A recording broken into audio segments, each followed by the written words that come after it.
Welkom by ons les oor regering en politiek. Vandag gaan ons die konsep van demokratiese regering ondersoek. Demokratiese regering is 'n regeringsstelsel waar mag kom van die mense, hetsy direk of deur verkose verteenwoordigers. Volkssoewereiniteit beteken mag kom van die mense.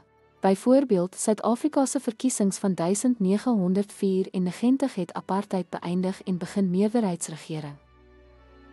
Politieke deelname laat burgers toe om te stem en vir ampt te staan. In Suid-Afrika het alle rasse nou hierdie regte wat inklusiwiteit bevorder. Die oppergesag van die reg verseker dat almal aan die wet onderworpe is. Suid-Afrika se grondwet van 1996 waarborg dit en beskerm individuele regte. Beskerming van regte en vryhede is van kardinale belang. Suid-Afrika se handves van regte beskerm burgerlike vryhede en menseregte. Verantwoordbaarheid en deursigtigheid is die sleutel in 'n demokrasie. Suid-Afrika se openbare beskermer en ander toesighoudende liggame verseker regeringsverantwoordbaarheid. Ten slotte, Suid-Afrika se demokratiese bewind is 'n voorbeeld van populêre soewereiniteit, politieke deelname, oppergesag van die reg, beskerming van regte en verantwoordbaarheid.